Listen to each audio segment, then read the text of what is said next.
Ya, terima kasih buat kebersamaan kita hari ini.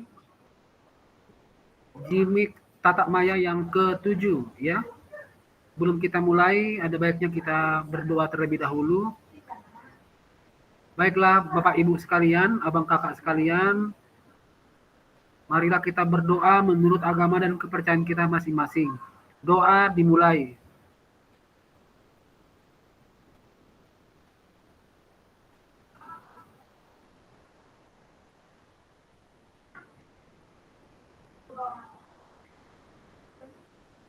Doa selesai.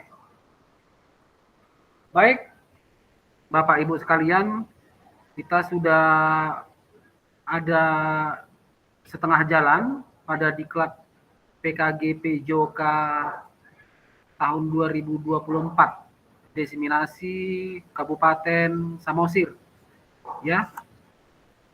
Jadi untuk saat ini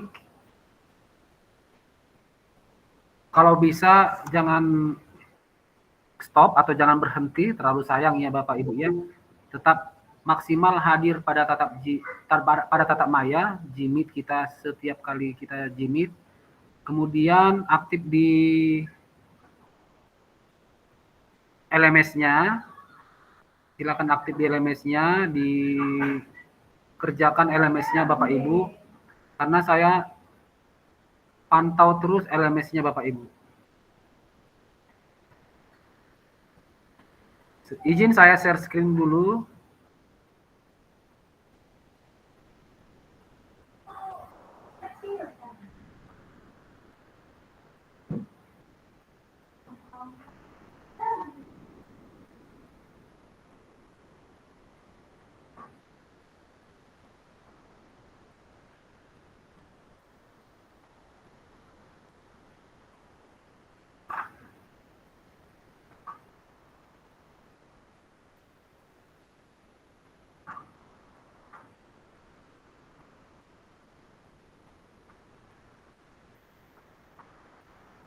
Ya, sabar Bapak Ibu, saya sambil menerima undangan masuk jimit kawan-kawan kita.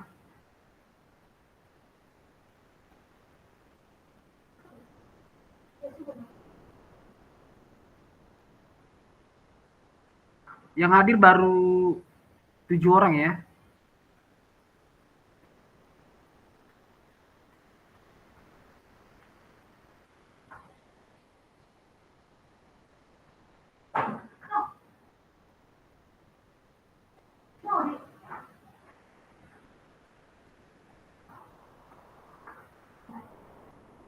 Iya, terima kasih buat kebersamaan kita hari ini. Kali ini kita masuk di Tatak Maya yang ke-7, pengembangan kurikulum PJOK ya. Kuatkan pemahaman pengembangan kurikulum PJOK. Tentu Bapak Ibu sudah berselancar di LMS. Ingat sekali lagi Bapak Ibu, saya ingatkan kembali bahwasanya setiap kita jimit, diusahakan Bapak Ibu sebelum mengikuti jimit di LMS ada bahan yang perlu Bapak Ibu baca, Bapak Ibu perlu lihat, dan Bapak Ibu perlu kerjakan. Jadi di saat kita ketemu di jimit, kita sudah paham apa yang mau dijimitkan, paham apa yang mau ditatap mayakan materinya ya. Jadi enggak kosong gitu. Nah, pengembangan kurikulum pada PJOK. Di sini saya akan buka dulu. Salam dan bahagia. Assalamualaikum warahmatullahi wabarakatuh. Salam, damai sejahtera, Om Swastiastu, kebajikan rahayu untuk kita semua di ruang virtual ini. Ya, kesepakatan bersama kita seperti biasa yaitu menyalakan kamera, silakan on kamera, kemudian mematikan mikrofon, hadir seutuhnya, menghargai waktu bersama, memaksimalkan fitur chat, klik raise hand sebelum bertanya, kemudian gangguan teknis adalah hal wajar. Ya, ini mungkin sudah paham ya maksudnya Bapak Ibu ya. Tapi yang paling saya tunggu-tunggu sebenarnya on kamera ya. Sebenarnya on kamera. Kalau nggak urgen-urgen kali Bapak Ibu silakan on kamera. Diharapkan supaya on kamera karena kita punya kesepakatan bersama. Sama seperti halnya kita Bapak Ibu guru di kelas, kita punya kesepakatan kelas ya kan bersama siswa kita. Di sekolah juga kita punya kesepakatan sekolah namanya. Baik Bapak Ibu, kita lanjut.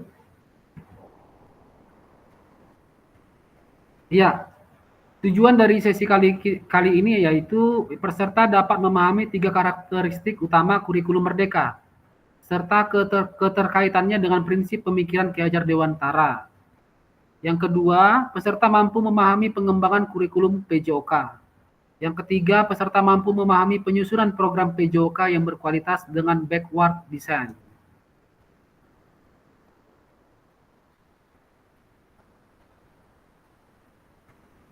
Ya, agenda kita sesi ini yaitu backward design, pengembangan kurikulum PJOK, pemikiran Ki Hajar Dewantara, dan kurikulum merdeka. Aktivitas pertama. Baik Bapak Ibu, kita sudah masuk ke aktivitas pertama. Kita tidak lepas dari berelaborasi ya Bapak Ibu, menanggapi, berdiskusi, kasih masukan. Nah, jadi untuk interaktif dalam Jimit kita ini sangat diharapkan Bapak Ibu. Nggak bisa juga berdiam diri atau melihat-lihat, cuek atau segala macam ya. Kita di sini disuruh berinteraksi, interaktif, diskusi, tanya jawab dan lain sebagainya. Ya, ini Bapak Ibu untuk yang pertama. Menurut Bapak Ibu dari skala 1 sampai 10, kira-kira seberapa dalam pemahaman Bapak Ibu tentang kurikulum PJOK? Silakan Bapak Ibu raise hand, silakan open mic, ungkapkan, keluarkan, dan tanggapi. Nggak apa-apa Bapak Ibu, nggak ada yang salah di sini Bapak Ibu. Kita semua belajar untuk lebih maju dan lebih bagus lagi. Silakan Kak Rosdiana, silakan.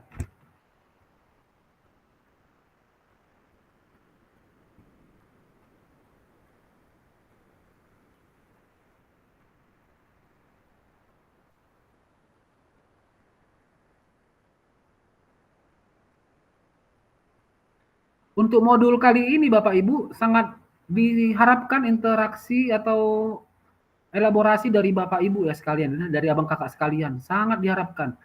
Nanti per slide dia akan terus berinteraksi, akan terus diskusi. Silakan Bapak Ibu.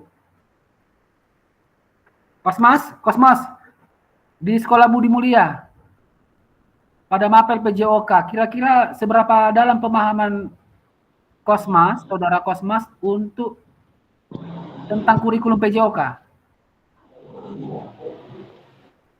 Baik, terima kasih Bang. Izin mungkin nggak bisa ikut penuh Bang ya, karena di sekolah juga ada kegiatan ini. Tapi tetap saya ikuti. Menurut saya kurikulum PJOK di sekolah, kurikulum yang menuntut untuk supaya kita bisa menjaga kesehatan anak-anak dan baik secara rohani maupun secara jasmani.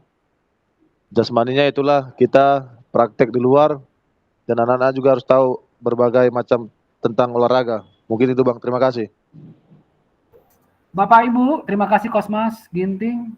Bapak Ibu di sekolah siapa yang sudah memakai kurikulum merdeka? Silakan untuk jempol.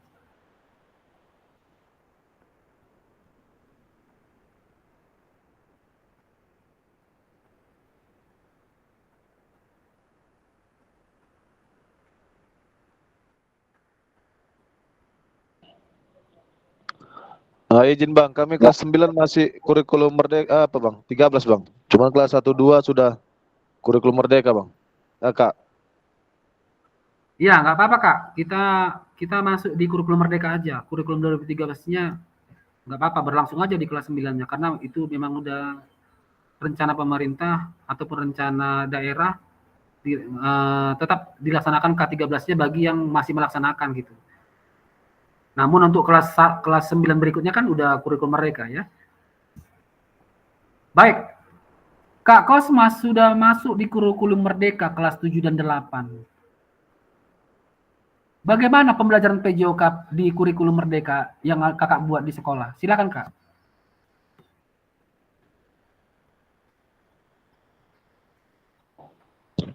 Terima kasih Kak. Kalau untuk kurikulum merdeka di sekolah yang saya terapkan, memang kembali ke metode pengajarnya Kak.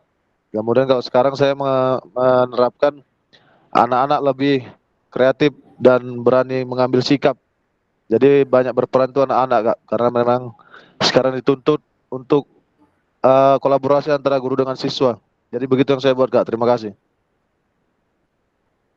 Ke kakak sendiri sebagai guru PJOK dalam menerapkan kurikulum merdeka, apa yang kakak buat dalam hal pengajaran kak? Bagaimana? Terima kasih. Coba kak. Contohnya gimana tuh Kak? Pengajaran kakak di kurikulum merdeka bagaimana tahapannya gitu? Oh, tahapannya ya yang pertama akan masuk menyapa Kak. Ya menyapanya dengan berbagai metode kita masing-masing. Kemudian ya berdoa, kemudian anak-anak pemanasan. Kemudian saya akan bertanya tentang sama anak-anak. Contoh kami materi bola voli. Nah, kemudian saya tanya bagaimana sih bentuk latihan yang anak-anak inginkan. Kemudian kalau misalnya bagus, maka akan kami terapkan pada saat latihan Kak. Kemudian di akhir akan ada evaluasi. Evaluasi baik teman sejawat maupun dari gurunya Kak. Terima kasih Kak. Terus gaya mengajarnya apa? Metode gaya mengajar yang dipakai Kak Kosmas pada di kurikulum merdeka ini. Kemarin sudah kita pelajari loh. Kalau gaya kalau Berdiferensiasi Kak. Tapi masih saya belajar juga Kak. Memang belum sempurna, tapi memang prosesnya ke sana lah Kak.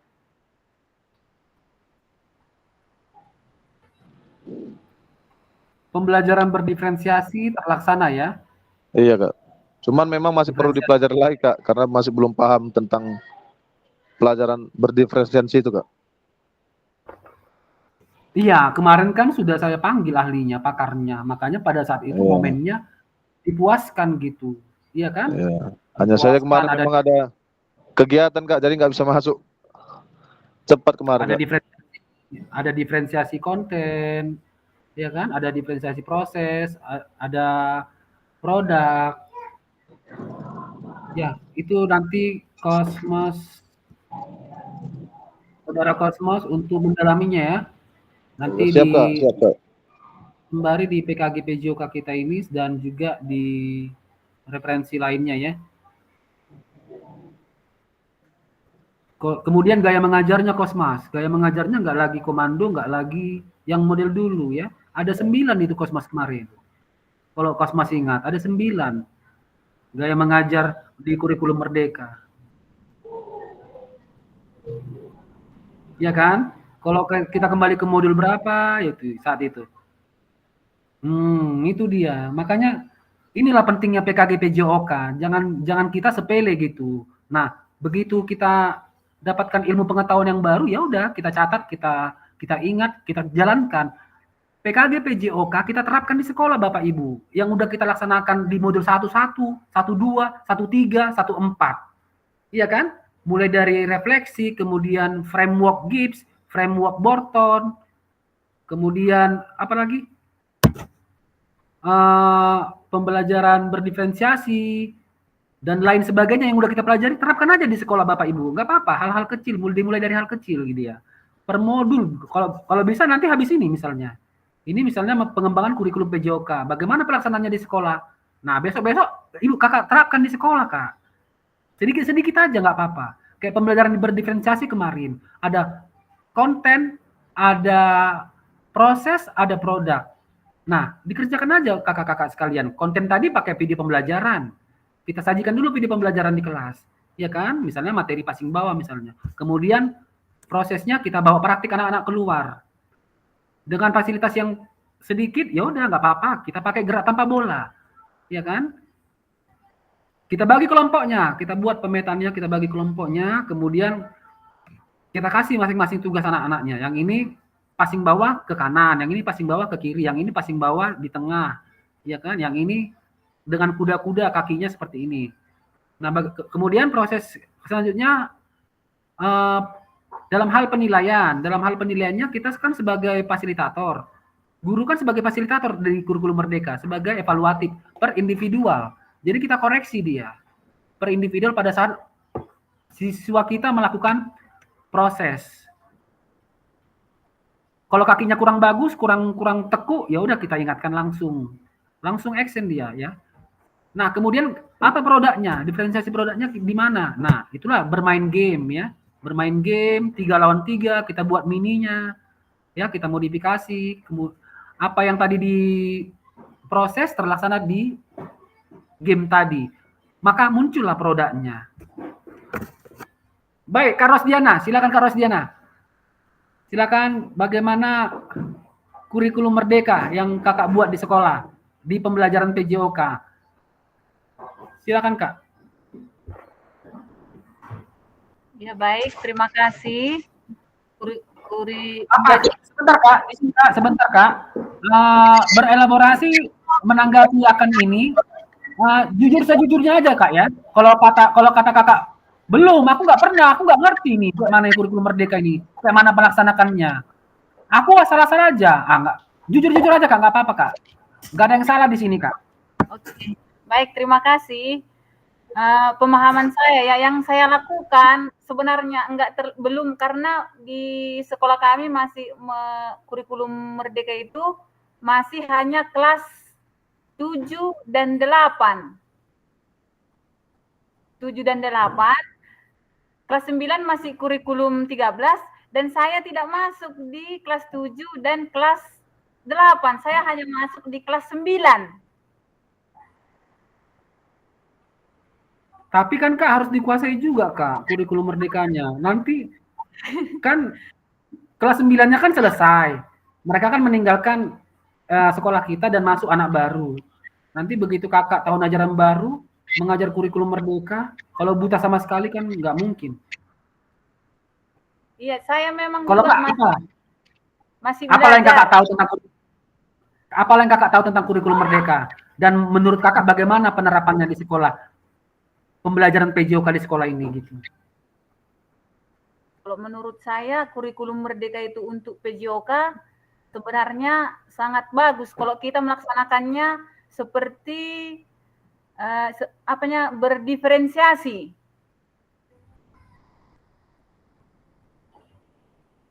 Waktu observasi dipanggil kepala sekolah atau menghadap kepala sekolah, di interview, di wawancara. Ya. Materi Kakak kemarin apa Kak? Materi saya kemarin itu pas waktu semester 1 saya melakukan senam lantai. Senam lantai, bukannya enggak waktu yang ini Kak, yang baru-baru ini Kak? Belum, yang untuk LHKPN. Belum, kami belum observasi ini Pak, belum. Loh kenapa Kak? Itu terjadwal loh Kak. Kami belum. Udah terlalu lama itu. Kami belum, masih menyusun RPP modul ajar kami Pak. Kenapa ya lama kali ya Kak? Padahal jadwalnya sampai tanggal 29 itu Kak. Ada yang sudah Pak, ada yang belum gitu. Karena kan pelaksanaannya yang kemarin kan masih posisi tahap PTS sekarang. Iya, tahapan observasi pada PMM yang pertama kita itu audiensi dulu sama ibu kepala sekolah, sama bapak kepala sekolah. Kemudian kita di situ menjelaskan apa yang mau kita laksanakan pada materinya nanti pada saat diobservasi, ya kan? Kemudian masuklah hari observasi. Nah, pada saat pra-observasi, ya kan? Pra-observasi, disitulah ditanya kita guru sama oleh kepala sekolah. Ya. Memakai model gaya metode mengajar apa judul materinya, kemudian apa medianya, kemudian apa tujuan pembelajarannya, ya kan? Kemudian bagaimana penilaiannya. Nanti kepala sekolah kan atau kepala sekolah di situ bertugas untuk memang menginterview kita ya dalam hal pra-observasi. Setelah pra-observasi masuklah ke hari H. observasi. Nah, di situ nanti kepala sekolah langsung menindaklanjuti pra-observasi tadi ke kelas kita, yang namanya observasi, langsung ke kelas kita untuk melakukan observasi. Dilakukan rekaman video untuk melihat pembelajaran di kelas kita, yang mana pembelajaran tersebut dituntut kurikulum yang ingin kita laksanakan. Ada yang pakai, setahu saya harus kurikulum merdeka ya untuk saat ini, yang observasi sekarang. Kurikulum merdeka, makanya saya minta kelas 7 satu kelas untuk semester ini saya masuk, Pak. Iya, nggak apa-apa, Kak. Nah, itulah dia tadi dia. Ya. Nah, itulah tadi dia tahapannya. Kemudian setelah diobservasi sama kepala sekolah, dengan bukti video rekaman, lanjut dia ke pasca observasi. Pasca observasi itu ditanyakan oleh kepala sekolah bagaimana pelaksanaan pembelajaran kita. Apakah sangat baik atau cukup atau kurang. Itu tadi dia pasca observasi. Berhasilkah kita, tercapaikah tujuan pembelajaran kita gitu. Kepala sekolah perlu tahu itu semua, Bapak Ibu. Makanya pasca observasi kita juga dipanggil ke ruangan kepala sekolah untuk menjelaskan semua itu. Apa kekurangannya, apa kelebihannya, ya kan? Di mana kekurangan atau kesulitannya gitu. Kita harus jelaskan semua sama kepala sekolah. Nah, itulah sedikit tahapan untuk observasi pada kurikulum merdeka. Lanjut, Kak Elisma. Silakan Kak Elisma. Kakak senior yang sudah berpengalaman untuk kurikulum merdeka, Kak. Pembelajaran PJOK yang Kakak buat di sekolah, Kak. Terima kasih, Kak. Silakan, Kak. Oke, baik. Terima kasih. Pembelajaran yang saya buat di sekolah sudah berdiferensiasi. Cuma saya bagi anak didik menjadi beberapa kelompok. Setelah mereka saya bagi, sistemnya bukan komando lagi. Saya langsung kasih materi apa yang mereka bawa setiap kelompoknya. Contoh, permainan bola besar. Berarti ada 3 kelompok.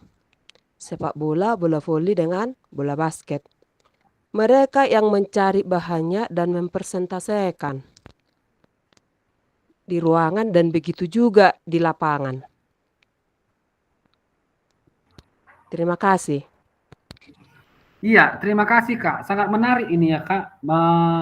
Bola besar pada bab pertama, Kakak selesaikan di awal sebagai pembuka untuk di tahapan kelompok ya. Misalnya kelompok A dia membahas tentang bola voli, kelompok B membahas tentang bola basket, dan kelompok C membahas tentang sepak bola. Ya kan? Jadi ditemukan di satu kelas, di satu wadah.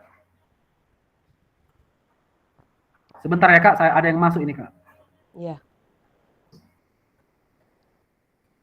Ya, dari ketiga kelompok tadi dipersatukan dalam satu kelas, mereka pemaparan melakukan presentasi apa yang mereka ketahui tentang kegiatan tersebut ya. Nah, jadi terima kasih. Berarti ini kayak mana konsepnya, Kak, Kakak buat, Kak? Contoh ya tadi yang tentang basket misalnya, atau tentang sepak bola, atau tentang voli, mereka sampai ke teknik dasar atau gerak dasarnya kah? Sampai ke variasi ataupun polanya kah? Sampai selesaikah mereka Kakak buat di satu pertemuan? Atau berapa pertemuan mereka Kakak tugasi, Kak, untuk menyelesaikan satu materi tadi, Kak? Oke, baik. Contoh untuk kelompok 1, karena mereka kan hanya di pertemuan pertama, contoh di bola voli, kelompok mana yang mengerjakan bola voli, mereka langsung mempresentasikan. Mulai dari awal, mereka buat di desain mereka, dibuat menjadi PPT, PowerPoint. Mereka memaparkannya di depan kelas, baru setelah prakteknya mereka membawa ke lapangan. Berarti yang 3 les itu, 1 les dia pemaparan di ruangan, dan 2 les mereka pemaparan di luar kelas, di lapangan. Dan mereka memulai contoh di bola voli, mulai dari dasar, teknik, mereka setelah selesai preparanya baru masuk ke game. Terima Iya, kasih, Kak. terima kasih, Kak. Ya, terima kasih, Kak Elisma, sangat menarik ya, Kak. Yang mau saya tanyakan kan, Kak, Ya, waktunya itu. Contoh kan pemaparan pertama, kelompok pertama misalnya bola basket. Mereka kan memaparkan misalnya cara dribbling, cara iya, passing, cara shooting, ya kan? Gerak-gerak dasarnya. Nah, dengan waktu yang sempit, hanya 2 JP. Tadi kan 1 JP sudah di kelas. Nah, tinggal iya. 2 JP lagi. Selesaikah itu, Kak? Ataukah perlukah, Kak, untuk minggu depan kelanjutannya? Nah, itu maksud saya, Kak. Bagaimana Oh, dengan sepak bola? Bagaimana dengan bola voli laginya? oke, Berapa baik. pertemuan dia, Kak? Berapa pertemuan dia untuk menghabiskan satu materi tadi gitu? Kalau untuk bola voli bisa dihabiskan mereka satu pertemuan, tapi habislah yang 3 JP itu. Karena di ruangan kan mereka hanya memaparkan sejarahnya juga dipaparkan mereka sama uh, Gerak dasar. sama lapangannya dan yang lain-lain. Tetapi kalau di lapangan kan langsung ke gerak dasar. Contoh teknik, servis bagaimana? Langsung dicontohkan mereka. Baru dicontohkan sama kawan-kawannya yang ikut, yang kelompok lain maksud saya. Karena Iya, dalam iya. satu kelas itu kan ada dibagi berapa kelompok, siapa yang bisa melaksanakan servis bawah, langsung ditunjuk satu orang, dilaksanakan, dan begitu juga dengan servis atas dan yang lain-lain, begitu Kak. Cukup, Kak, dengan satu pertemuan semua tiga materi tadi? Sepak bola, bola basket, bola voli, cukupkah itu semua?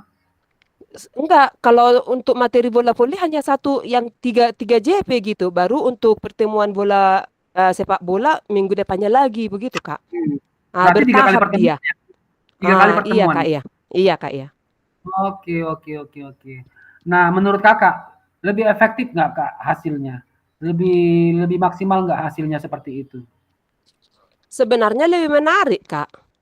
Karena kita tidak ada lagi sistem komando. Cuma jika ada yang kurang mereka mengerti, kita hanya mengarahkan, Kak.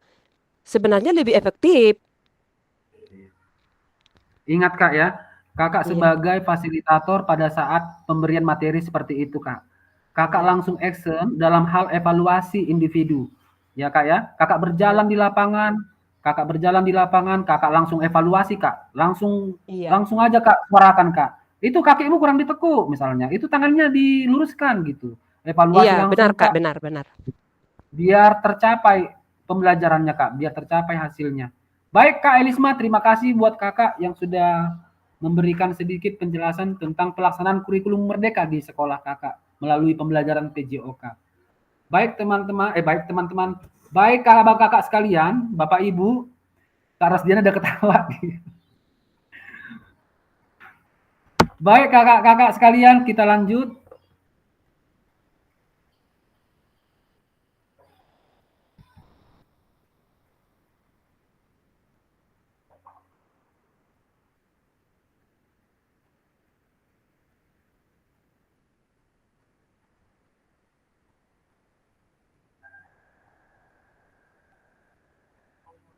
Ya, ini Kak, apa tujuan dari adanya pelajaran PJOK di sekolah? Silakan menjawab di kolom chat. Di kolom chat ya kakak-kakak. Kak Tigor, Kak Kosmas, Kak Sunario, Kak Paul.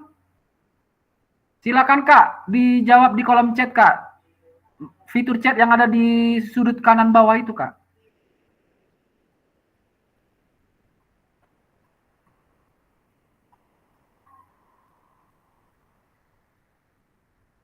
Ini sudah pernah kita bahas kalau nggak salah di modul 1 awal dia.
Oke, kalau sudah Kak, di kolom chat,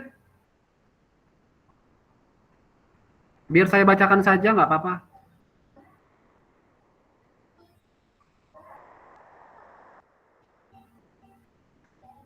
Ya, di sini sudah masuk Kak Herlina.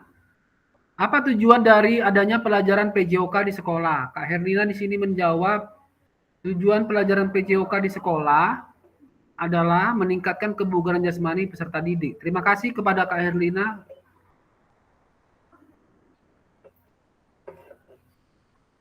Kak Herlina lagi dalam keadaan sakit, makanya off kamera.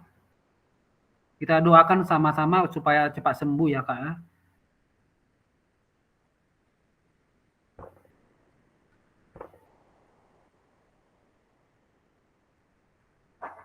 Ya, Kak Rosdiana di sini menanggapi bahwasanya mengembangkan anak secara keseluruhan melalui kegiatan jasmani bukan hanya mengembangkan fisik saja, melainkan juga mengembangkan mental, sosial, emosional, intelektual, dan kesehatan secara keseluruhan.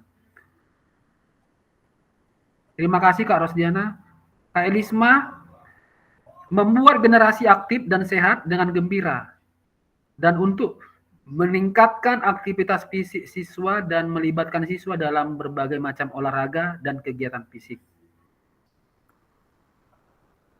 Baik, terima kasih yang sudah memberikan jawaban di kolom fitur chat.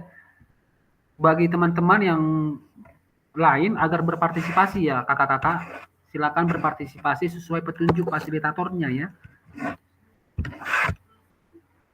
Paul Tauruk, ya terima kasih Paul. Di sini Paul menyebutkan bahwa PJOK merupakan media untuk mendorong pertumbuhan psikis, motorik, pengetahuan dan penalaran, serta pola hidup sehat bertujuan mengembangkan kebugaran jasmani. Ya, terima kasih buat Paul. Kita lanjut kakak-kakak. Ya, ini kakak-kakak. Kita lihat di layar, menurut capaian pembelajaran PJOK, Kurikulum Merdeka tahun 2024, pendidikan jasmani, kesehatan dan olahraga atau PJOK bertujuan sebagai pembelajaran bagi peserta didik dalam, lihat kakak-kakak, biar kita paham, kalau bisa di screenshot atau di foto, biar kakak-kakak lebih paham PJOK dalam Kurikulum Merdeka.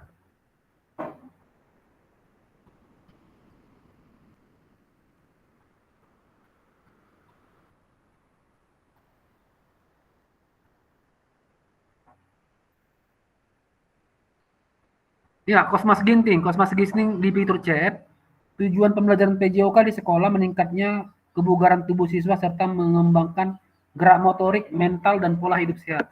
Terima kasih Kak Kosmas. Kita kembali ya. Nah, di sini kakak-kakak bisa foto ataupun bisa screenshot, atau enggak japri saya untuk minta file yang ini ya, biar tahu.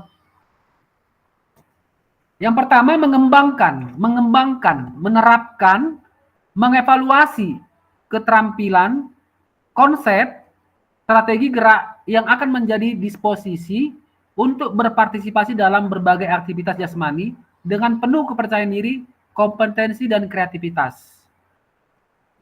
Itu yang pertama kakak-kakak. PJOK dalam Kurikulum Merdeka.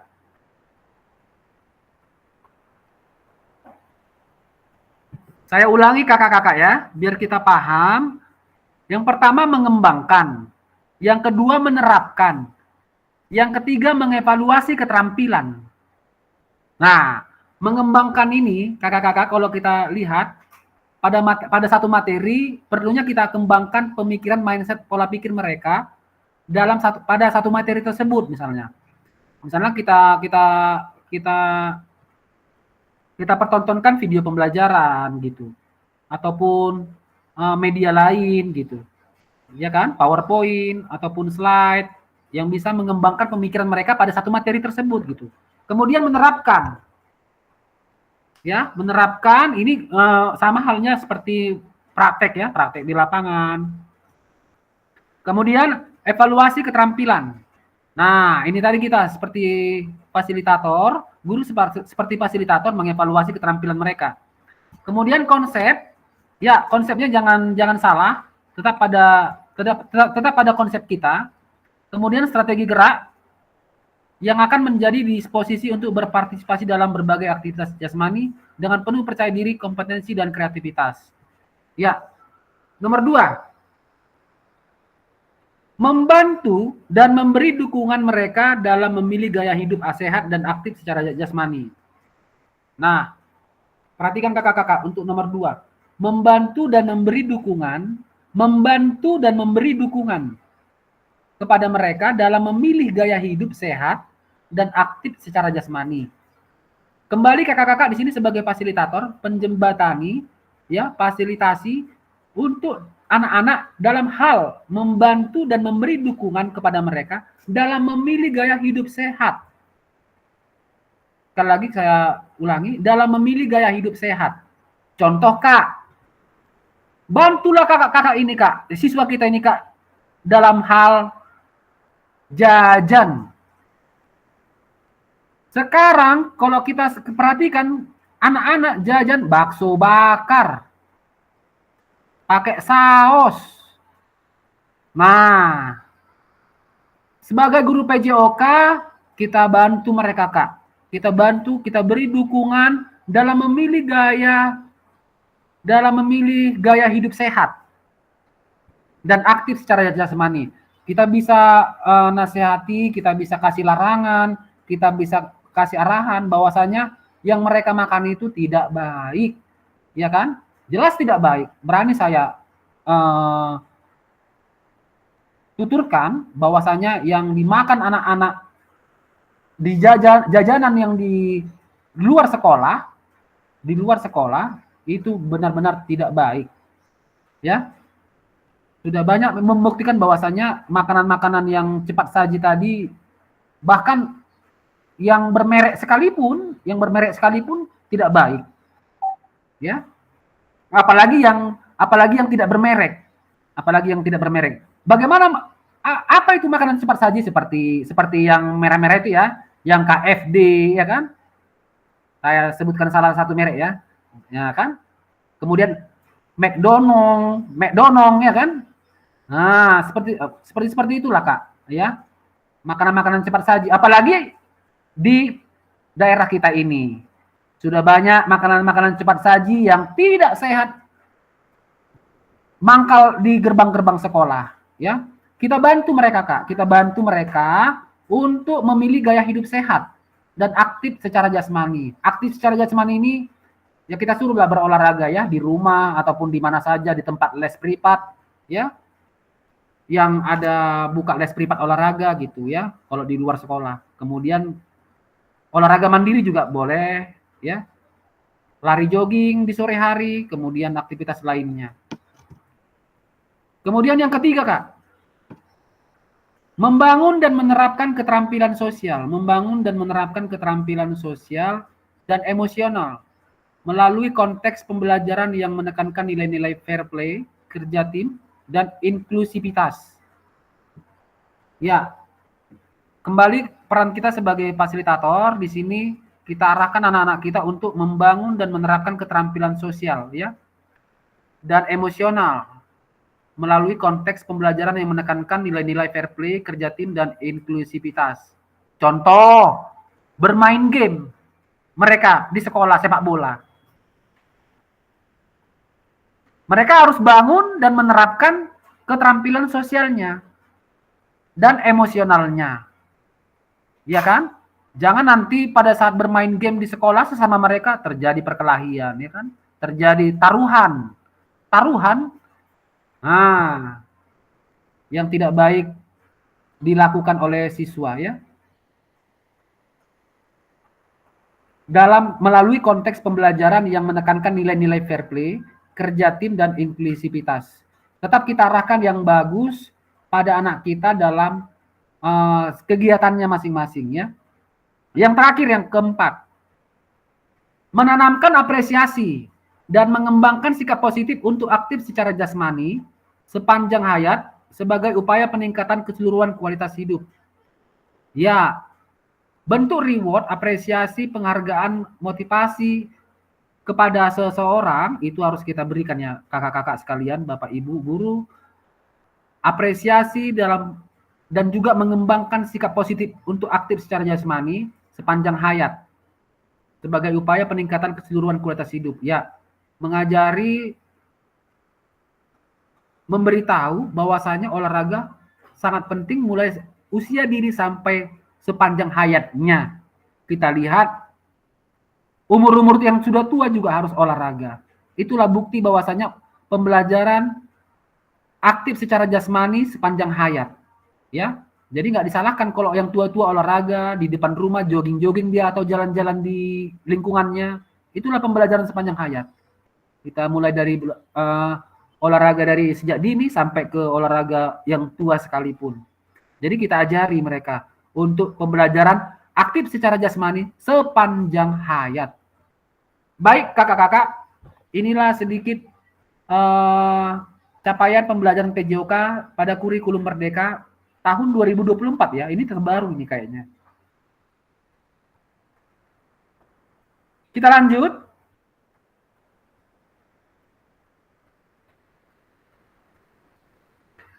Sebentar kakak-kakak, saya ulangi sedikit. Jadi kalau kakak-kakak ditanya nanti sama seseorang, ya kan, di forum apapun dia, bagaimana capaian pembelajaran PJOK pada kurikulum Merdeka? Ini sudah bisa kak, sudah bisa jadi jawaban kakak-kakak.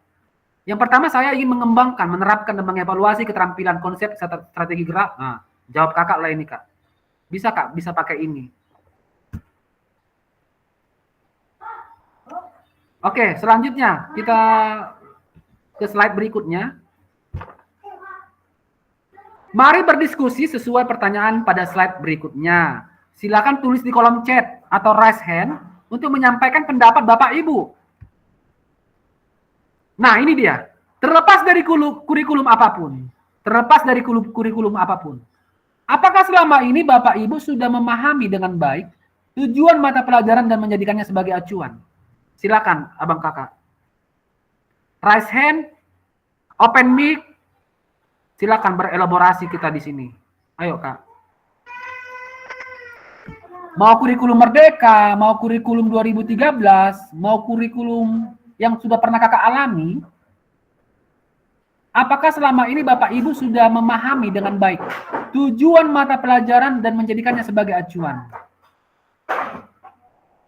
Bapak Ibu, abang kakak selalu ingat, selalu saya ingatkan untuk menjelaskan tujuan pembelajaran di awal, di pembukaan materi, pembukaan pertemuan dengan kelas kita. Apa itu tujuan pembelajaran kita? Ya, sampaikan kepada anak-anak, abang kakak, tujuan pembelajaran kita pada materi yang kakak mainkan hari itu. Biar kakak-kakak bisa paham tahapan-tahapan untuk pelaksanaannya sehingga tujuannya tercapai. Nah, anak-anak pun nggak linglung, nggak bingung, tahu targetnya apa ya.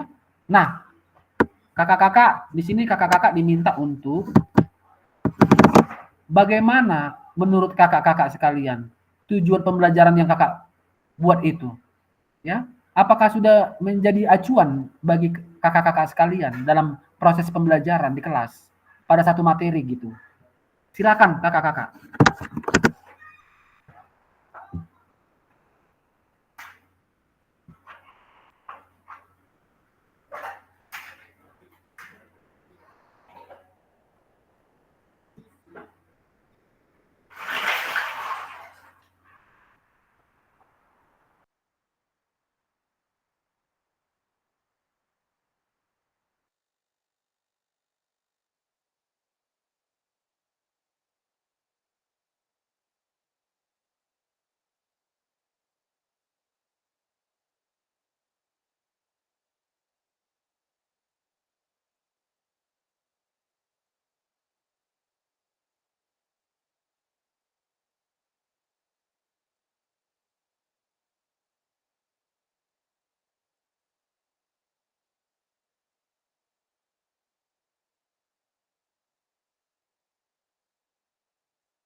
Contoh tujuan pembelajaran, siswa mampu melakukan keterampilan passing bawah pada permainan bola voli, misalnya. Nah, siswa mampu melakukan melaksanakan passing bawah dengan baik dan benar pada permainan bola voli.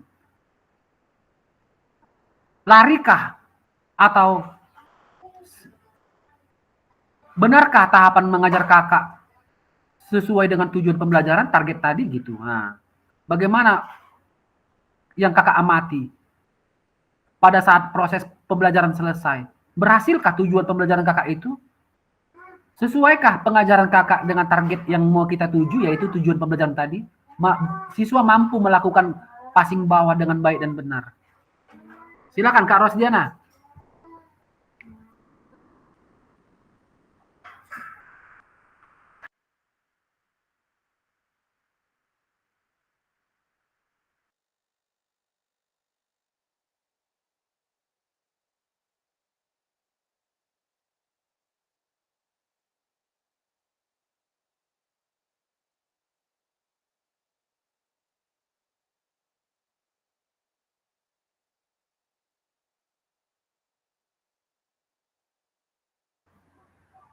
Ayo Kak Kosmas, Kak Paul.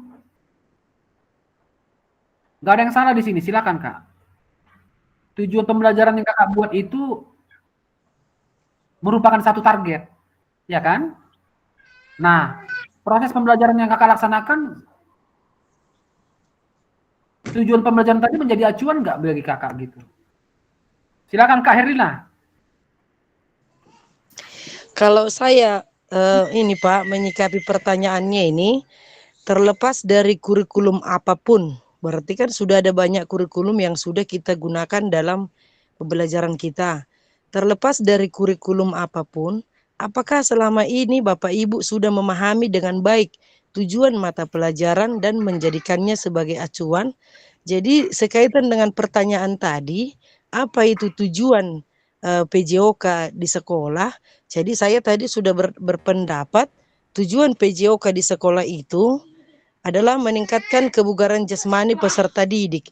Jadi menurut saya, karena tujuan mata pelajaran PJOK tadi itu sesuai pendapat saya, jadi saya sudah menjadikannya sebagai acuan di kurikulum apapun itu, karena saya sudah memahami tentang apa itu tujuan mata pelajaran PJOK, jadi sudah saya jadikan sebagai acuan dalam melaksanakan pembelajaran. Begitu kira-kira Pak.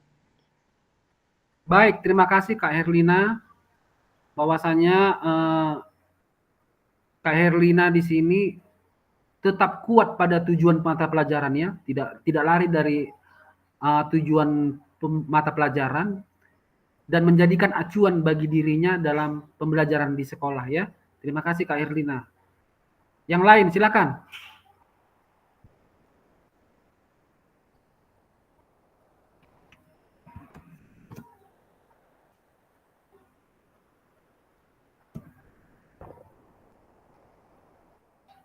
Saya sarankan dan memang harus ya, memang harus ini terlaksana dan wajib bahwasanya penyampaian tujuan pembelajaran itu harus di awal kakak-kakak ya. Jangan salah, jangan kakak sampaikan di tengah atau diisi atau di penutup, apalagi di penutup. Harus di awal, di pembuka. Mulai dari menyapa siswa, berdoa, kemudian cek kehadiran. Nah, masuklah kita ke materi. Pada saat menyampaikan materi apa yang mau kita laksanakan, sampaikan juga tujuan pembelajarannya. Nah, pada saat masuk ke tahap kedua, yaitu isi. Nah, jangan lari dari tujuan pembelajaran. Contoh, kita mau anak-anak melakukan keterampilan passing bawah dengan baik dan benar. Pasti kan banyak dominan di tangan, ya kan? Jangan lari, jadi banyakan di pinggang atau di kaki. Ya, tetap tangannya yang menjadi fokus utama kita. Karena passing bawah itu dominan di tangan. Dan harapannya apa? Berhasil tujuan pembelajarannya. Anak-anak melakukan passing bawah dengan predikat baik dan sangat baik. Itu yang dikategorikan berhasil ya, tujuan mata pelajarannya. Silakan yang lain kalau ada yang mau dikasih tanggapan. Kita berelaborasi kakak-kakak. Kita perlu tahu apa yang terjadi di sekolah kakak-kakak sekalian, apa yang terjadi di proses pembelajaran kakak-kakak.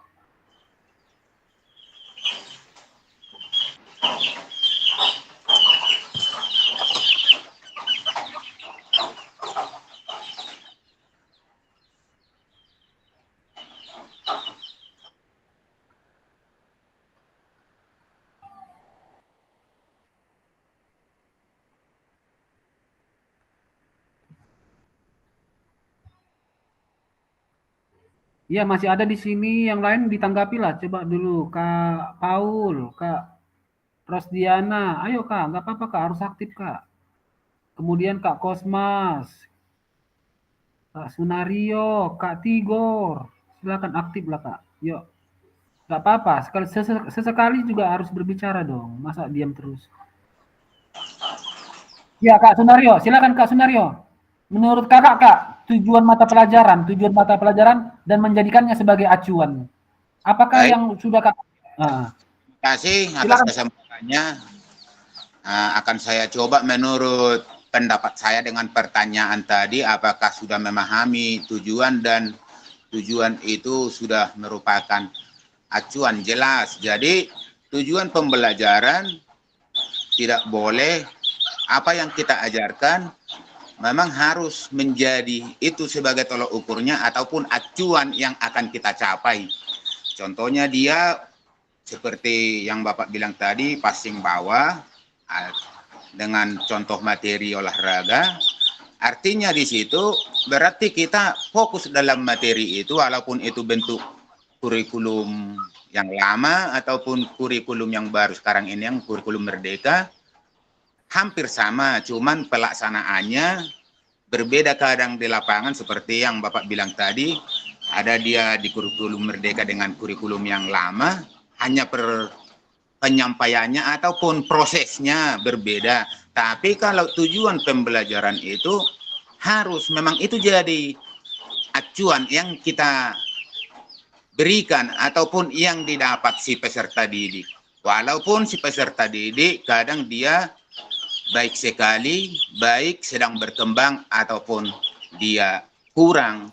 Tapi tetap kita fokus kepada materi dengan tujuan yang akan kita capai, yang akan kita berikan kepada peserta didik. Kira-kira seperti itu yang bisa saya berikan tanggapan. Terima kasih Pak. Iya, terima kasih kepada Kak Sunario Simbulun atas tanggapan untuk pertanyaan di layar tadi. Di sini Kak Sunario Simbulun sangat setuju ya, sangat setuju. Artinya tujuan mata pelajaran itu menjadi acuan untuk proses pembelajaran ya. Terima kasih kepada Kak Sunario. Selanjutnya silakan. Kalau masih ada, kalau tidak ada kita lanjut ke slide berikutnya.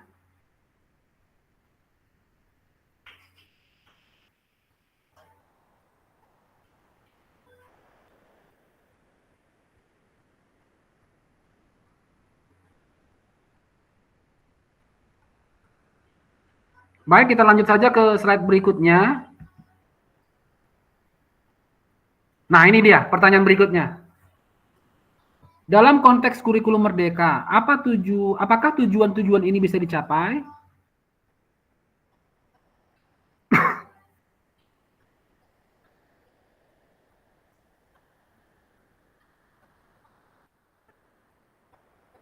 Silakan kakak-kakak, ini pertanyaan baru lagi muncul. Dalam konteks kurikulum merdeka, apakah tujuan-tujuan ini bisa dicapai? Nah, silakan kakak-kakak. Apa yang sudah kakak lakukan di sekolah dengan kurikulum merdeka? Nah.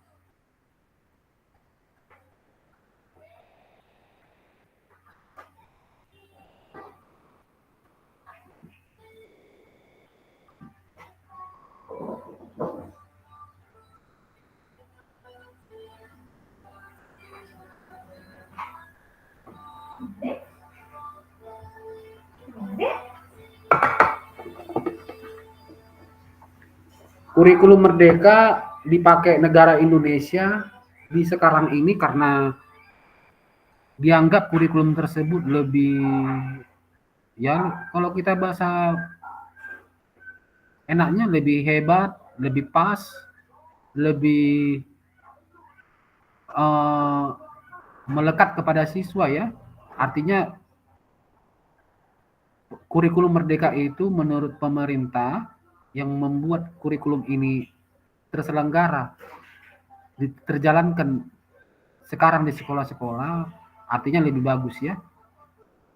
Nah, dengan kurikulum merdeka tadi, apakah tujuan-tujuan ini bisa dicapai? Tujuan-tujuan pembelajaran tadi bisa tercapai? Itu maksudnya, Kak. Silakan, Kak.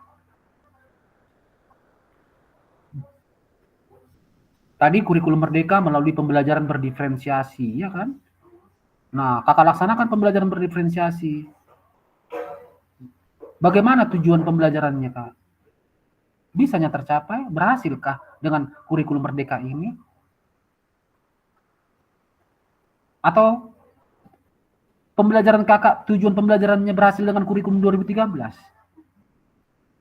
Nah, apa yang Kakak rasakan dengan kurikulum merdeka ini, Kak? Bagaimana tujuan pembelajaran Kakak? Berhasilkah? Tercapainya? Nah, silakan, Kak. Aku nggak tercapai lah kurikulum merdeka ini tujuan pembelajaranku. Aku lebih tercapai pada saat kurikulum 2013 misalnya. Ya kan? Ya kan? Aku lebih tercapai di situ. Nah, mana tahu ya kan? Silakan, Kak.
Oke, Kak, silakan, Kak, yang bisa menjawab pertanyaan ini dalam konteks kurikulum merdeka. Apakah tujuan-tujuan ini bisa dicapai?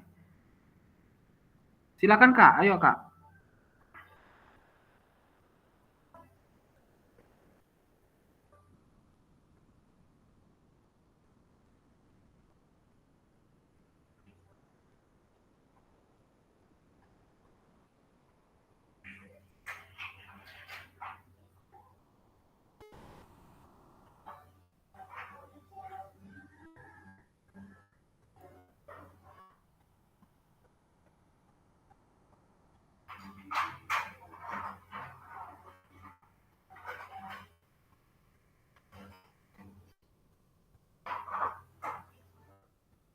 Iya, kalau kakak-kakak belum bisa menjawab, kita lanjut ke slide berikutnya. Di sini ada sedikit yang menyinggung ke pertanyaan tadi.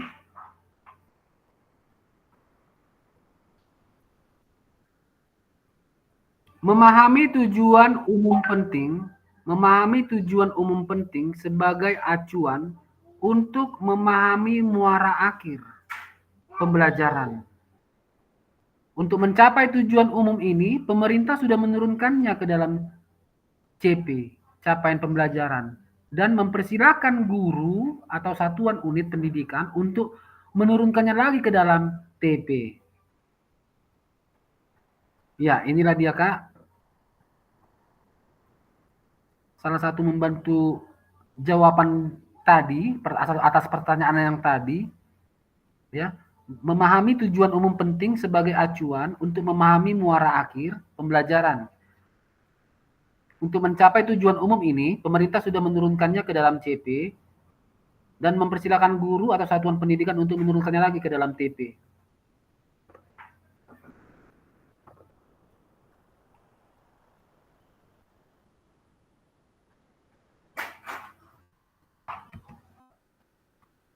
Ya, ini lagi Kak, pertanyaan berikutnya lagi.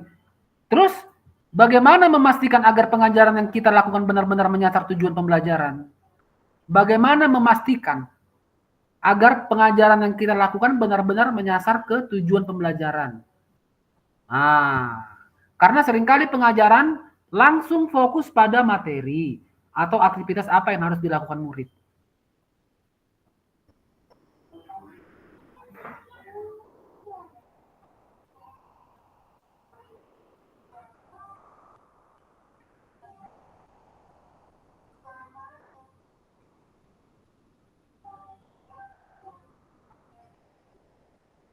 Ya, kakak-kakak bisa lihat di sini di layar, bagaimana memastikan agar pengajaran yang kita lakukan benar-benar menyasar tujuan pembelajaran. Karena seringkali pengajaran langsung fokus pada materi atau aktivitas apa yang harus dilakukan murid. Contoh kayak tadi misalnya poli, ya kan?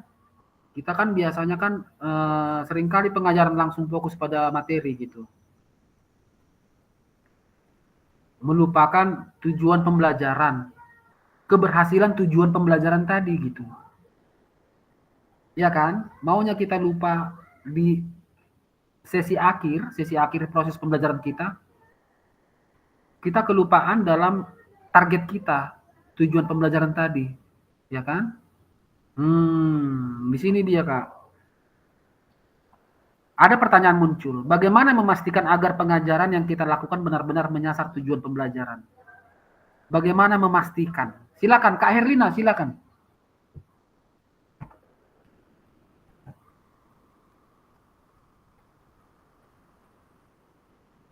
Atau yang belum lah, yang belum berpartisipasi dulu, coba.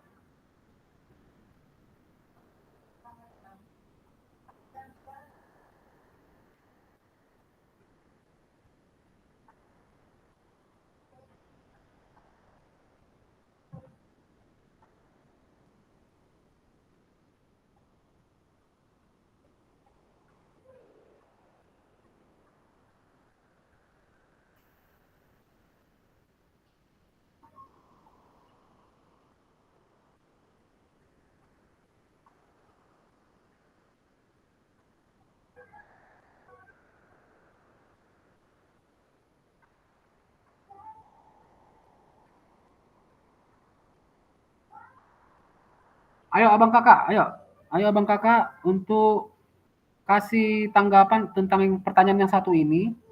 Bagaimana kira-kira abang kakak memastikan agar pengajaran yang kita lakukan benar-benar menyasar ke tujuan pembelajaran?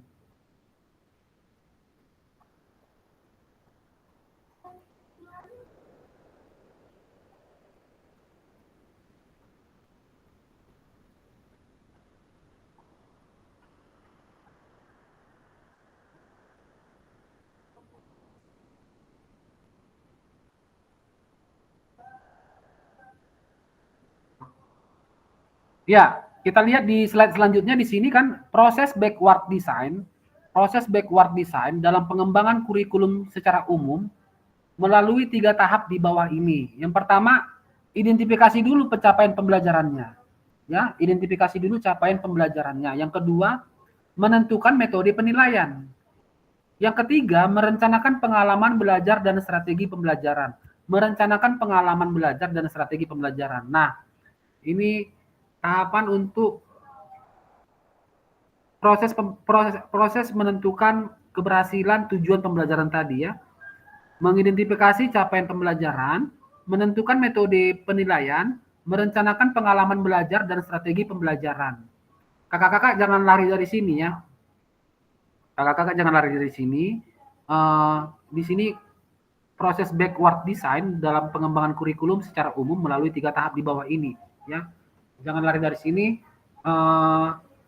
lakukan yang ada pada layar kita untuk keberhasilan tujuan pembelajaran yang ingin kita capai tadi. Pesan kunci di sini backward design. Nah, backward design merupakan proses sistematis yang memastikan kesesuaian kurikulum dengan capaian pembelajaran yang diinginkan. Lihat kakak-kakak, perhatikan kakak-kakak, abangku, backward design merupakan proses sistematis yang memastikan kesesuaian kurikulum dengan capaian pembelajaran yang diinginkan. Backward design juga pada akhirnya membantu guru menyelaraskan antara tujuan, langkah pembelajaran, dan penilaiannya. Bisa di screenshot kakak-kakak, bisa di screenshot, bisa difoto.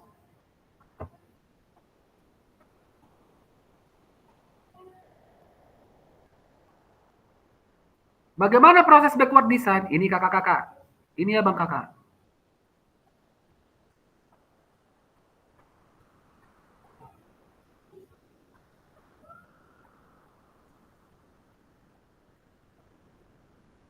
Oke, kita lanjut pada aktivitas kedua.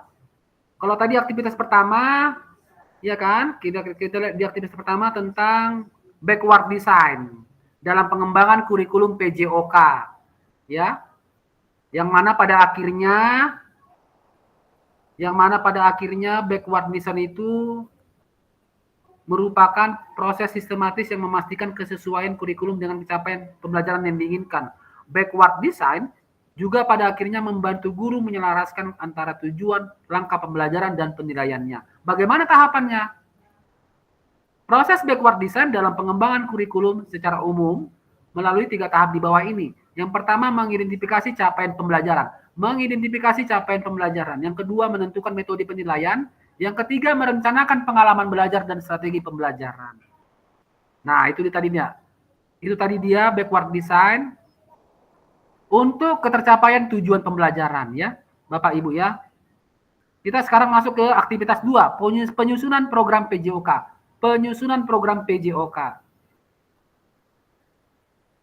Ya, di sini pada slide kita lihat kurikulum berbasis standar. Manakah yang benar definisi di bawah ini? Yang pertama katanya kurikulum merupakan seperangkat aktivitas untuk menguasai keterampilan. Salah ya. Nggak mungkin hanya kuasai keterampilan. Yang kedua, buku teks peserta didik dapat dikatakan adalah suatu kurikulum. Buku teks. Salah. Yang ketiga, kurikulum adalah suatu standar untuk mengetahui apa yang peserta didik harus pelajari, meliputi keterampilan, pengetahuan, dan sikap. Benar ya, nak? Benar sekali ya. Benar sekali ya Bang Kakak, bahwasanya kurikulum itu suatu standarnya gitu, patrolnya gitu, untuk mengetahui apa yang peserta didik harus pelajari, meliputi keterampilan, pengetahuan, dan sikap.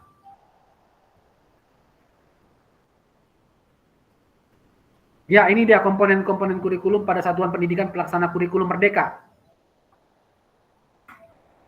Kakak-kakak bisa foto atau screenshot, silahkan kakak-kakak. Komponen kurikulum pada Satuan Pendidikan Pelaksana Kurikulum Merdeka. Yang pertama, struktur kurikulum. Yang kedua, capaian pembelajaran. Yang ketiga, pembelajaran dan asesmen. Yang keempat, penggunaan perangkat ajar. Yang kelima, kurikulum satuan pendidikan. Komponen kurikulum satuan pendidikan dikembangkan dan digunakan di satuan pendidikan terdiri dari karakteristik satuan pendidikan, visi misi dan tujuan satuan pendidikan, pengorganisasian pembelajaran dan perencanaan pembelajaran. Ini sumbernya dari Kemendikbud tahun 2022. Komponen kurikulum pada Satuan Pendidikan Pelaksana Kurikulum Merdeka. Ada 5 kakak-kakak. Yang pertama struktur kurikulum, yang kedua capaian pembelajaran, yang ketiga pembelajaran dan asesmen. Yang keempat penggunaan perangkat ajar, ini RPP kita. Yang kelima kurikulum satuan pendidikan, ya.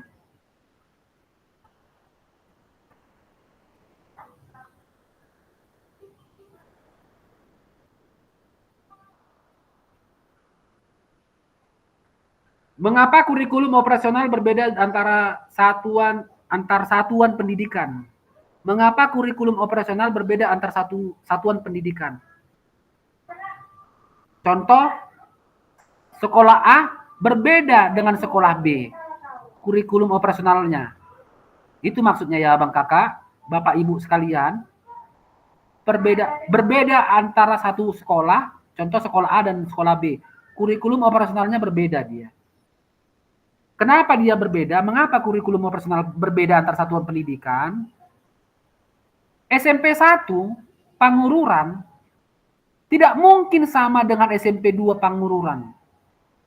Kurikulum operasionalnya. Tidak mungkin ya. Kenapa? Apa yang membuat hal itu tidak mungkin? Sebentar, nanti kita lihat dan kita jawab. Yang pertama, agar bermakna. Kurikulum operasional satuan pendidikan dikembangkan sesuai dengan konteks dan kebutuhan peserta didik dan satuan pendidikannya. Ini bisa menjadi kabar gembira, Bapak dan Ibu dapat menyusun program yang relevan dengan kultur gerak di mana peserta didik tinggal.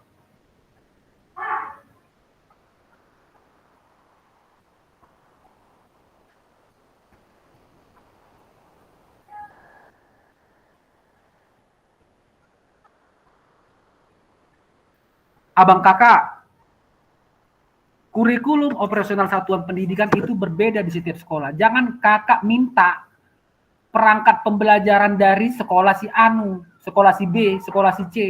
Ya kan? Jangan Kak, berbeda Kak. Harus berbeda. Kenapa berbeda? Kok dibilang berbeda? Kan kita satu semua. Oh enggak Kak. Turunannya kita berbeda. Kenapa berbeda? Nggak sama fasilitasnya, Kak. Nah, itu satu yang membuat. Peserta didiknya juga nggak sama. Kebutuhan peserta didiknya mana sama? Iya kan? Kalau kita lihat tadi share screen-nya, kita lihat kembali ke share screen-nya, makanya jangan Kakak minta RPP dari sekolah lain, Kak. Nggak boleh lagi.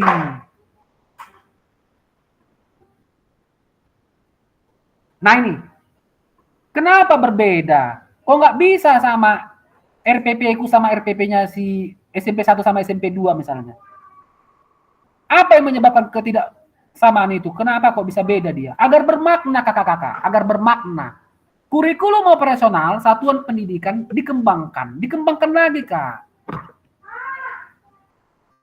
Sesuai dengan konteks dan kebutuhan peserta didiknya dan satuan pendidikannya. Nggak sama lah. Kebutuhan peserta didik SMA Negeri 1 Pangururan dengan SMA Negeri 1 Cianjur Mula-Mula misalnya. Mana sama kebutuhannya itu. Nah, makanya dikembangkan lagi KRPP-nya itu Kak, dikembangkan lagi. Jadi percuma sebenarnya Kakak minta RPP SMA Negeri 1 Pangururan untuk ke SMA 1 Cianjur Mula-Mula. Enggak. Nanti dia jadi sama penyampaian apanya, namun peserta didiknya berbeda, kebutuhannya berbeda. Nah, di sini kan disuruh dibilang, mengapa kurikulum operasional berbeda antar satu pendidikan? Agar bermakna. Kurikulum operasional satuan pendidikan dikembangkan sesuai dengan konteks dan kebutuhan peserta didik dan satuan pendidikannya. Ini bisa menjadi kabar gembira. Bapak dan Ibu dapat menyusun program yang relevan dengan kultur gerak di mana peserta didik tinggal. Tengok nih Kak, bereng kamu. Bapak dan Ibu dapat menyusun program yang relevan dengan kultur gerak di mana peserta didik tinggal. Nah, ini dia Bang Kakak.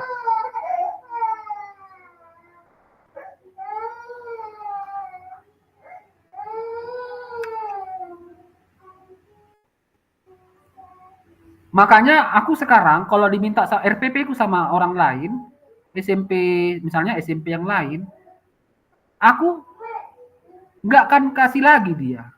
Kenapa? Yang udah berbeda kebutuhan peserta didiknya. Pada kurikulum Merdeka, kebutuhan peserta didik menjadi utama. Berbeda kebutuhan peserta didik SMP 1 Simanindo dengan SMP 2 Pangururan. Berbeda, sangat berbeda. Nah, itu dia kakak-kakak. Makanya dibilang pemerintah di sini, ada juga kabar gembiranya. Apa kabar gembiranya? Bapak dan Ibu dapat menyusun program yang relevan dengan kultur gerak di mana peserta didik tinggal. Sesuaikan dengan tempatnya dia. Bisa ya, paham ya Bapak Ibu? Kalau paham, kasih jempol lah dulu, kasih jempol. Dikasih jempol lah Bapak Ibu, kalau paham.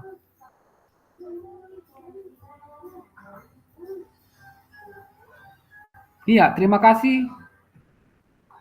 SMP 2 Pangururan. Sama RPP-nya dengan SMP Budi Mulia.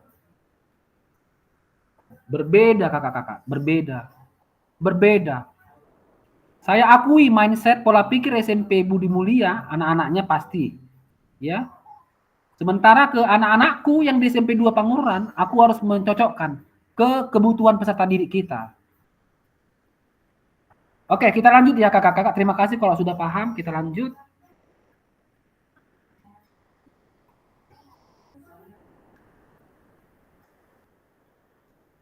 Mari berbagi cerita pada saat Bapak Ibu menyusun kurikulum PJOK. Nah, ini dia tadi. Nah, ini dia nih.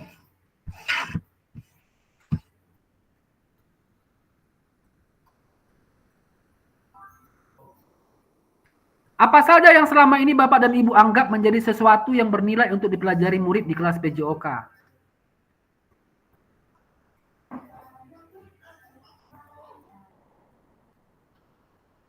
Oh, kita rangkai tadi ya. Yang pertama ini dulu.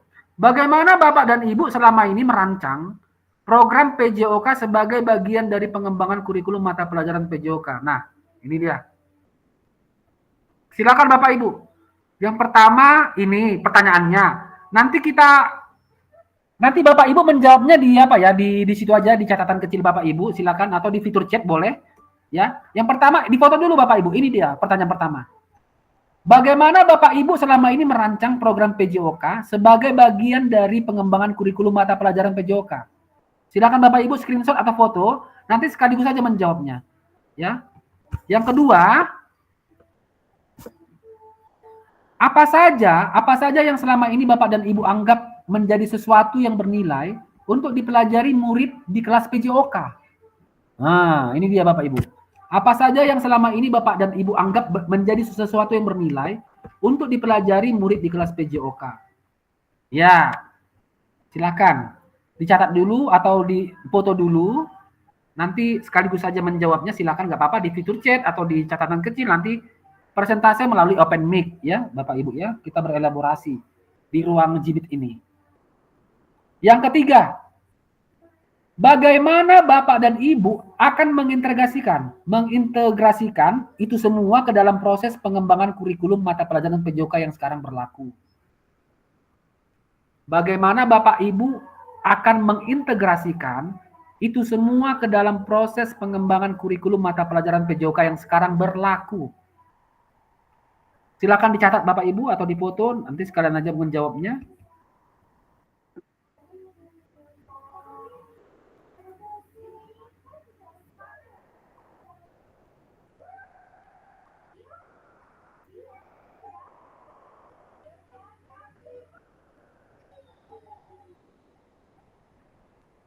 Oke, kita ulang pertanyaan nomor 1 ya.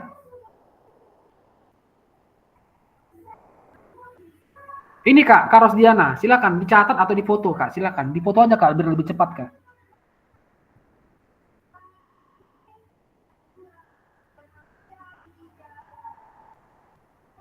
Oke, sudah ya Kak. Waktu kita sedikit lagi kakak-kakak, sekitar 20 menit lagi, 24 menit, 25 menit lagi. Kakak-kakak nanti harapannya supaya cepat menjawab pertanyaan yang nomor 1, 2, dan 3 ini. Oke kakak-kakak, kita start, kita mulai dari sekarang, silakan kakak-kakak.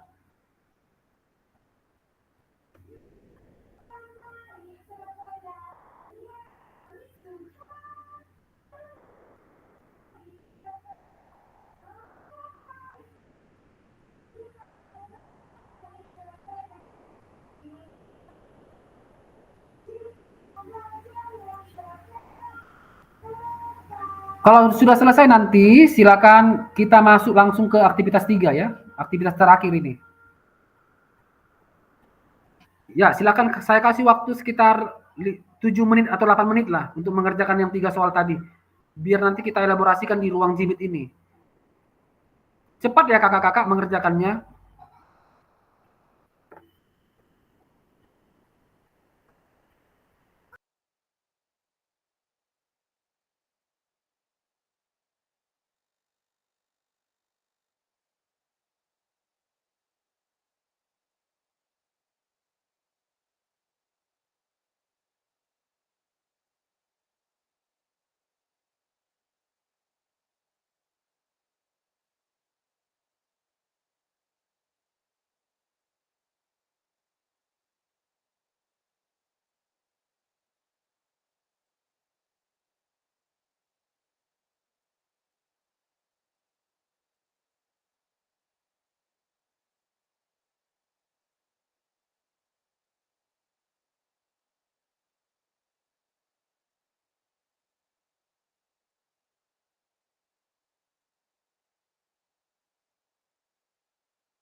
Baik kakak-kakak, sudah bisa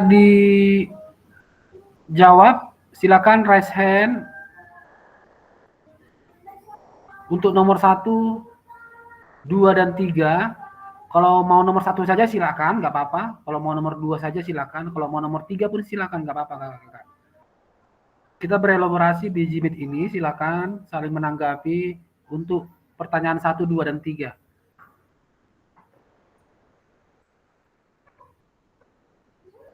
Iya, Kak Rosdiana, silakan Kak Rosdiana. Terima kasih, Kak. Baik, terima kasih. Banyak baik, terima kasih yang menjawabnya ya Pak ya.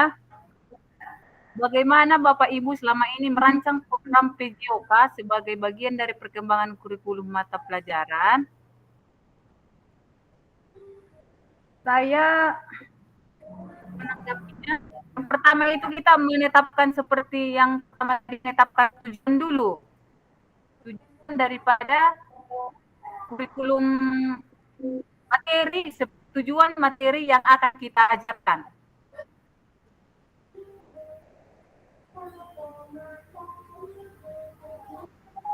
Biar pembelajaran kita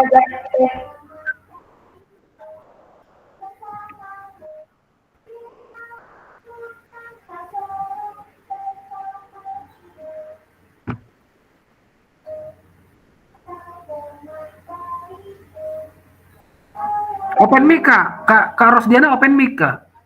Itu mic-nya tertutup, Kak.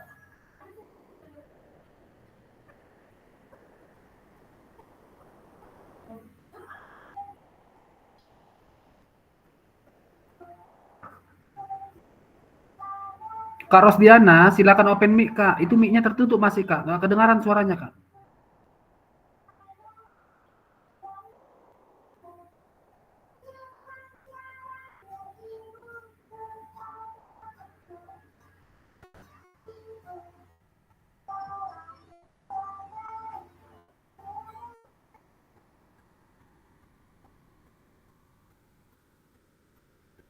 Iya, mungkin Kak Rosdiana nggak kedengaran lagi ya. Oh iya, open mic, Kak. Ya, coba Kak. Udah bisa, Kak. ya baik. Yang perlu saya lakukan dalam pengembangan kurikulum mata pelajaran PJOK ini, menurut saya ya Pak, menetapkan tujuan-tujuan pembelajaran yang akan saya ajarkan kepada peserta didik.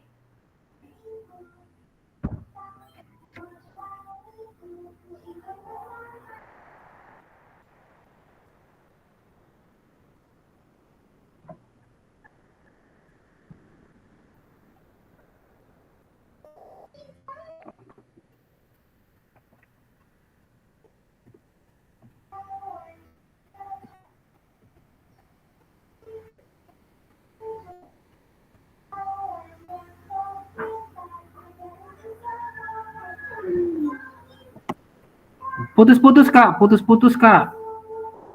Oke, kita lewatkan aja ya, Kak Rosdiana ya. Izin ya, Kak Rosdiana.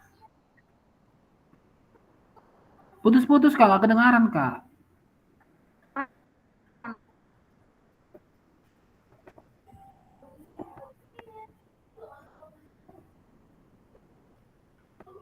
Terima kasih.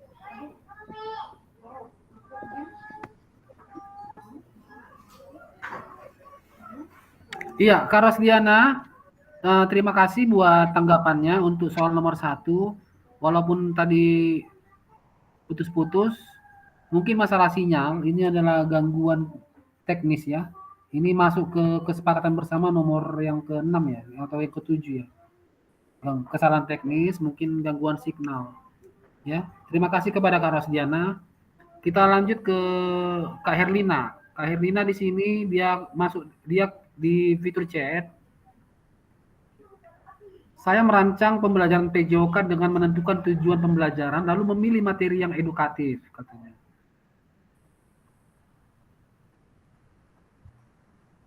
Ya, terima kasih kepada Kak Herlina. Ya, yang lain silakan. Yang nomor 2 mau nomor 3 silakan, nggak apa-apa.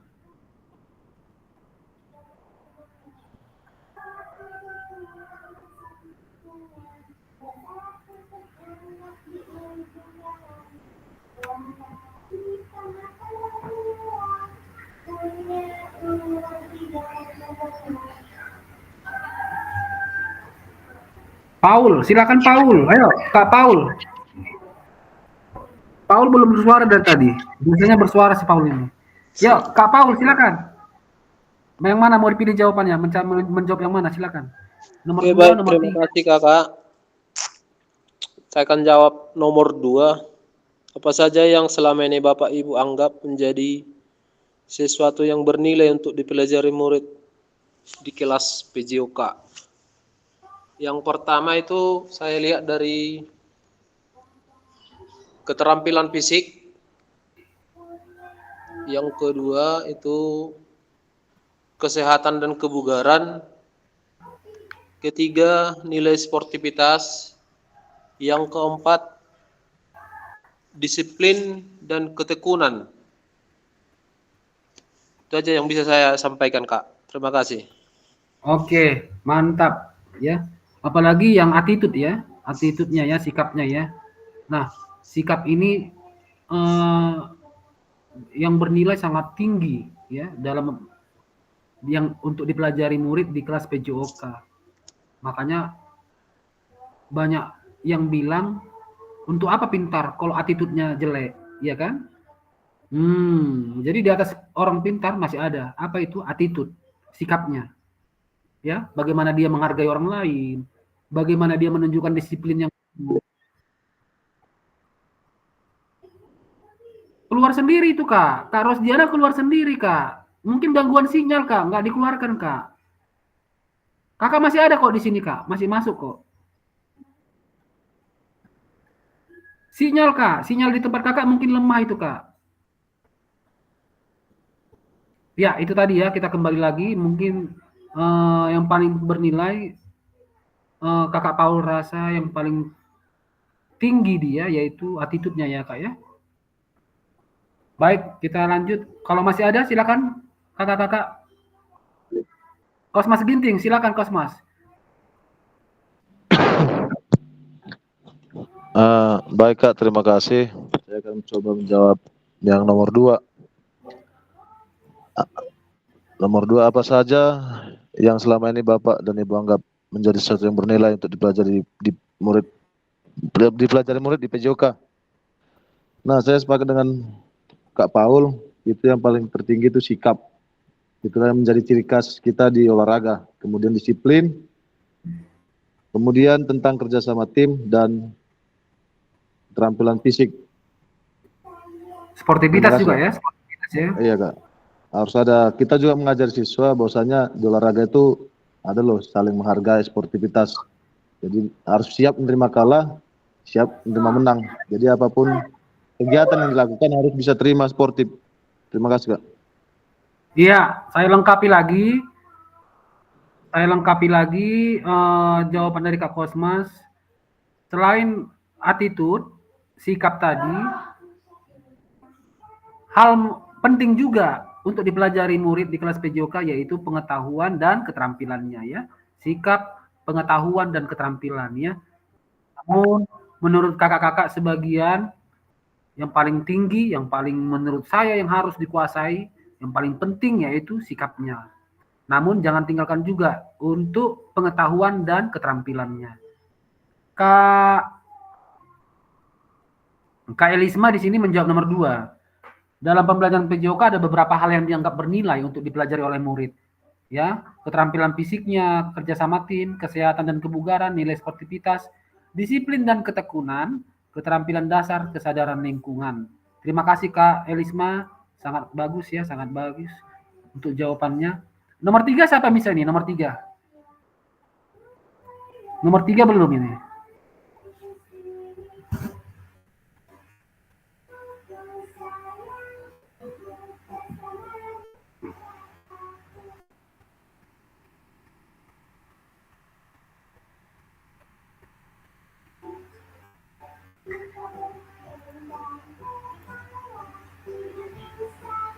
Menuangkan dalam satu perangkat pembelajaran yaitu RPP ya kan?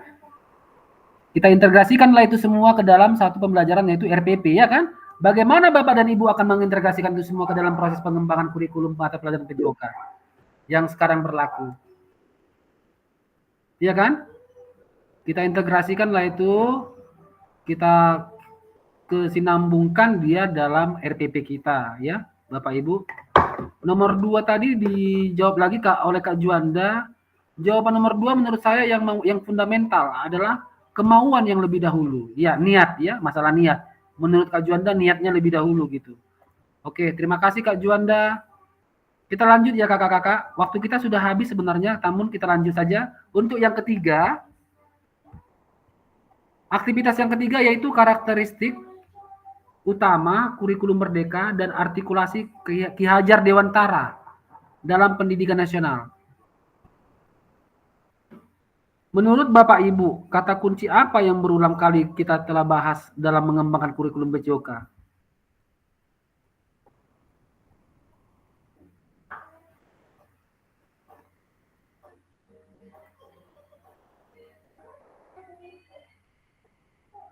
Apa Kak? Siapa tadi mengingat ini Kak? Menurut Bapak Ibu, kata kunci apa yang berulang kali kita telah bahas dalam pengembangan kurikulum PJOK?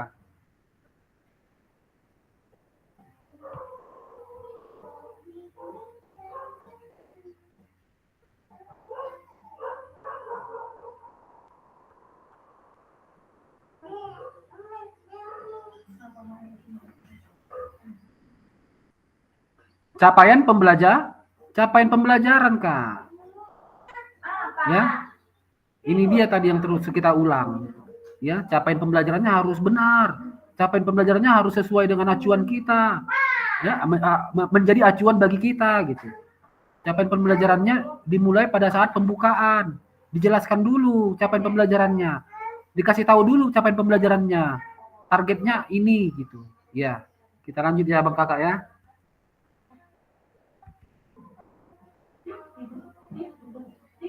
Nah, ini dia. Apa yang telah kita bahas merupakan karakteristik kurikulum merdeka, yakni, lihat ini Kak, ini bisa dipoto ya kakak-kakak. Silakan abang kakak foto ataupun screenshot, silakan. Apa yang telah kita bahas merupakan karakteristik kurikulum merdeka, ciri-ciri kurikulum merdeka, yakni 1. Fokus pada materi esensial. Nah, fokus pada materi yang penting-penting. Esensial, penting-penting. Muatan yang paling diperlukan untuk mengembangkan kompetensi dan karakter peserta didik. Yang kedua, pengembangan kompetensi dan karakter. Nah, ini tadi yang baru kita bahas. Pengembangan kompetensi sosial, emosional, dan moral peserta didik. Yang ketiga, fleksibilitas pembelajaran. Nah, pembelajaran berpusat pada peserta didik. Fleksibilitas. Gak usah lagi kita paksa itu, abang kakak. Kurikulum dapat disesuaikan dengan kebutuhan pengembangan kompetensi peserta didik, karakteristik satuan pendidikan, dan konteks lingkungan sosial budaya setempat. Fleksibilitas pembelajaran. Kakak-kakak dapat menyusun RPP sesuai dengan karakteristik peserta didik kakak-kakak. Itu dia maksudnya nomor 3 ini. Jadi kakak-kakak tidak lagi sama RPP-mu sama dengan SMP yang lain. Tidak lagi sama dengan SD yang lain. Tidak lagi sama dengan SMA yang lain. Sesuaikan dengan kebutuhan peserta didik di sekolahnya masing-masing. Itu dia. Nah, ini dia slide selanjutnya. Mari kita diskusikan pemikiran Ki Hajar Dewantara secara lebih jauh dan mengaitkannya dengan karakteristik kurikulum merdeka. Nah, di sini kita lihat Ki Hajar menggarisbawahi bahwa maksud pendidikan adalah menuntun segala kodrat yang ada pada anak-anak agar mereka dapat mencapai keselamatan dan kebahagiaan yang setinggi-tingginya, baik sebagai manusia maupun sebagai anggota masyarakat. Oleh sebab itu, pendidik itu hanya dapat menuntun tumbuh atau hidupnya kekuatan kodrat yang ada pada anak-anak, agar dapat memperbaiki lakunya, bukan dasarnya, hidup dan tumbuh kekuatan kodrat anak. Ki Hajar Dewantara tahun 1936. Sangat memotivasi ya kakak-kakak. Kita lanjut. Kakak-kakak bisa screenshot atau bisa foto. Ya. Apa yang diharapkan pada akhir sesi ini? Peserta dapat memahami 3 karakteristik utama kurikulum merdeka serta keterkaitannya dengan prinsip pemikiran Ki Hajar Dewantara. Yang kedua, peserta mampu memahami pengembangan kurikulum PJOK. Peserta mampu memahami penyusunan program PJOK yang berkualitas dengan backward design. Sudah ya kakak-kakak, sudah kita jalani tadi ini. Harapannya kakak-kakak bisa dapat yang 3 ini gitu. Oke, kakak-kakak, terima kasih. Selesai sudah pembelajaran kita kali ini. Silakan on kamera.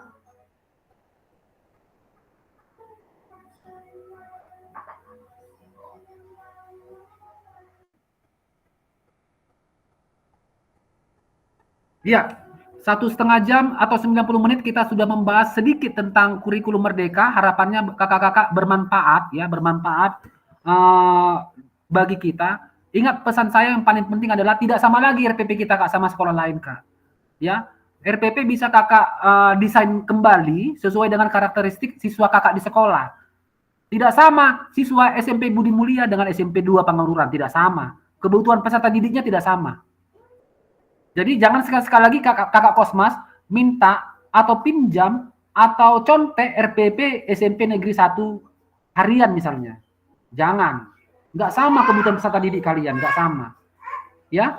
Nah, kakak Kosmas di sini kembangkan lagi. Kembangkan RPP-mu sesuaikan sama kebutuhan peserta didikmu. Ya, kan kau yang mengenal anakmu, sesuaikanlah apa yang mau kau tambahkan di RPP-mu gitu. Oke, kurikulum Merdeka tidak lepas dari pembelajaran berdiferensiasi. Laksanakan pembelajaran diferensiasi, keberhasilannya sangat memuaskan ya kakak-kakak. Potensi untuk terlaksananya kurikulum Merdeka melalui pembelajaran berdiferensiasi sangat bagus, sangat baik. Abang kakak, ini pertemuan kita ke-7, ada 4 tatap maya sebelum kita pertemuan tatap muka. Minggu depan kita hari Kamis pertemuan ke-8, kemudian minggu depannya lagi 3 pertemuan tatap maya, baru kita pertemuan tatap maya di tanggal 13 Oktober. Selama 1 minggu, kemungkinan kita tidak pulang abang kakak, kita menginap di tempat, kemungkinan, tapi nggak tahu, entah pulang hari, entah tetap tinggal, karena dapat informasi tetap tinggal di tempat, menginap di tempat selama seminggu. Itu yang kita belum pastinya, tapi kemungkinan. Nggak usah dulu tersonggot, kemungkinannya itu, tapi bisa jadi tidak terjadi gitu. Oke kakak-kakak, terima kasih buat kebersamaan kali ini. Kita akhiri dengan doa penutup, setelah itu foto bersama.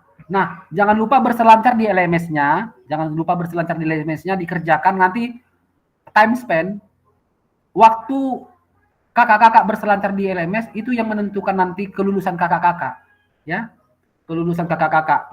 Baik di pengerjaan tugas, kemudian di partisipasi dalam komentar, saling mengomentari jawaban yang ada di LMS, itu juga sangat penting kakak-kakak. Ya, setiap kegiatan kakak di LMS itu ada time spend-nya dia, ada waktunya. Kalau dia terpenuhi, maka baguslah nilainya. Kalau dia tidak terpenuhi berarti kurang kakak-kakak berselancar di LMS. Berarti ada yang kurang kakak-kakak dalam mengerjakan tugas di LMS. Ada yang kurang kakak-kakak dalam mengomentari. Ya, cek setiap modul Kak. Dicek setiap modul untuk pengerjaan di LMS-nya. Jangan dilewatkan, jangan dicuekin gitu Kak. Oke? Terima kasih buat kebersamaan hari ini. Kita berdoa yang dibawakan oleh Kak Paul, silakan Kak Paul. Baik, izin kakak-kakak semua, agar kita mengakhiri kegiatan Zoom kita ini, ada baiknya kita berdoa. Mari kita berdoa menurut agama dan kepercayaan kita masing-masing. Doa dimulai.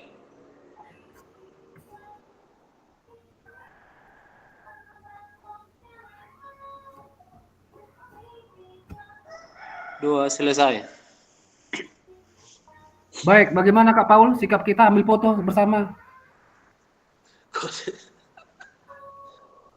Hormat lah ya, hormat dulu ya. Oke, semua sikap hormat, izin abang kakak semua. Oke, 1, 2, 3. Oke, satu gaya lagi.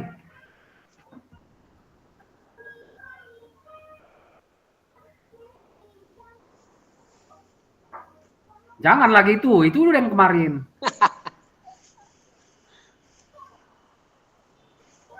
Ini aja lah di kepal. Oke, 1, 2. Oke.